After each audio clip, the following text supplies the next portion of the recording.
এয়া প্ৰেম নগৰী তেজপুৰ। আজি মোৰ ল'ৰাৰ শুভ জন্মদিন, সেয়েহে আমি যি তেজপুৰলৈ আহিছোঁ। পোনপ্ৰথমে আপোনালোকক জিকেবি অটোমোবাইলছৰ পৰা এটি নতুন ভিডিঅ'লৈ স্বাগতম জনালোঁ। তেজপুৰ চহৰৰ উত্তৰ দিশত এই মহাভৈৰৱ মন্দিৰটো অৱস্থিত। এই মন্দিৰটো দাপৰ যুগত অসুৰ বংশৰ ৰজা বানে নিৰ্মাণ কৰিছিল। তেখেত শিৱভক্ত আছিল।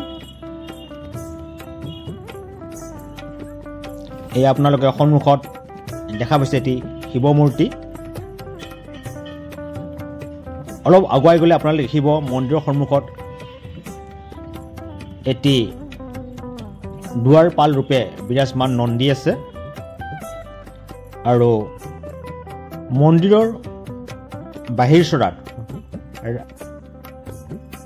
হনুমান আৰু গণেশ মূৰ্তি আছে।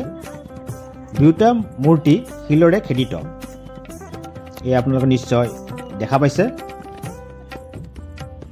মন্দিৰৰ ভিতৰ চৰাত এটি বৃহৎ শিৱলিংগ আছে। এই শিৱলিংগটি জীয়া শিলেৰে নিৰ্মিত,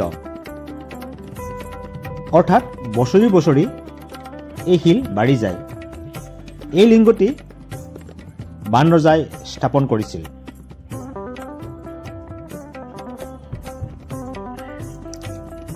এয়া মন্দিৰৰ বাহিৰ চৰাত। এই সন্মুখত আপোনালোকে শৰাইৰ বাবে জমা দিব লাগে আৰু এই স্থানত দুৰ্গা পূজা সময়ত মূৰ্তি স্থাপন কৰা হয়। এতিয়া আমি ওলাই আহিছোঁ। মন্দিৰৰ বাহিৰত বয়োজ্যেষ্ঠসকল বহি আছিলে। তেখেতসকলক মোৰ ল'ৰাই এটি মিঠাই আৰু অকণমান মাননি দিছে, যিহেতু মোৰ ল'ৰাৰ আজি শুভ জন্মদিন আছিলে। গতিকে তেখেতসকলক এটি মিঠাই খোৱালোঁ আৰু মিঠাই খুৱাই নিজকে খুব আনন্দিত হৈছোঁ, ভাল লাগিছে। আমি এনেকৈ মন্দিৰৰ পৰা ওলাই আহি এতিয়া আমি অগ্নিগড় পাহাৰৰ ফালে গ'লোঁ। অগ্নিগড় হ'ল তেজপুৰৰ এটি প্ৰাচীনতম গড়। এয়া মোৰ ল'ৰা বৰ্তমান মন্দিৰৰ পৰা ওলাই আহি অগ্নিগড় পাহাৰৰ ওপৰৰ ফালে গৈ আছে। এইটো প্ৰাচীনতম গড় হয়। বান ৰজাই কন্যা উষাক সুৰক্ষিত কৰি ৰাখিবৰ বাবে গড় নিৰ্মাণ কৰাইছিল।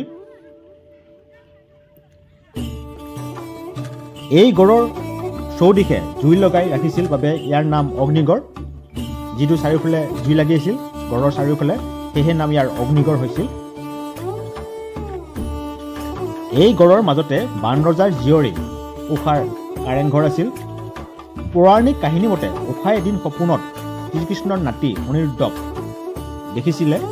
তেতিয়া উষাৰ সখী চিত্ৰলেখাই চিত্ৰ আঁকি উষাক দেখা অনিৰুদ্ধক চিনাক্ত কৰাইছিলে আৰু চিত্ৰলেখাই হৰলিখি কৰি অনিৰুদ্ধক হৰণ কৰি আনি দুয়োৰে মাজত গন্ধৰ্ব বিবাহ পাতি দিছিলে। তেতিয়া বান ৰজাই গম পাই অনিৰুদ্ধক ধৰি আনি পোতাশালত ৰাখিছিলে। এই খবৰ পাই শ্ৰীকৃষ্ণই সৈন্য সমস্তক লৈ শোণিতপুৰত উপস্থিত হৈছিল। আৰু ইফালে বান ৰজাৰ লগত শিৱ লগ লাগিছিলে। তেতিয়া এখন যুদ্ধ হৈছিলে, যিখন যুদ্ধক আমি হৰিহৰ যুদ্ধ বুলি জানো। পিছত দুয়োপক্ষৰ মাজত বুজাবুজি হোৱাত উষা আৰু অনিৰুদ্ধৰ বিবাহ হয়।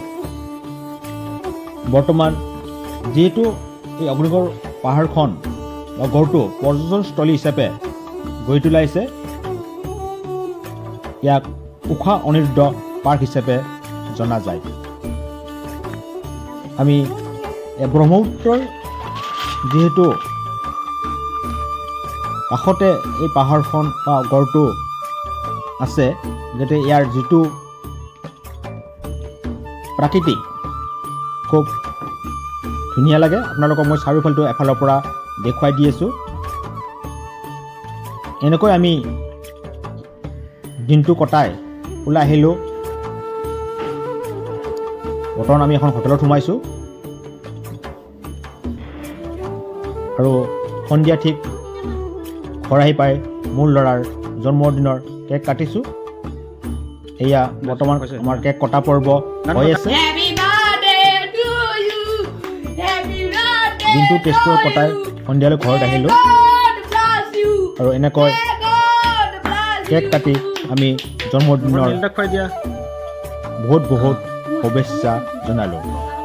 আজিৰ ভিডিঅ'টি মই ইমানতে সামৰণি মাৰিছোঁ। যদি আপোনালোকে ভিডিঅ'টি ভাল পাইছে তেনেহ'লে লাইক, কমেণ্ট, শ্বেয়াৰ আৰু ছাবস্ক্ৰাইব কৰি দিব। ধন্যবাদ।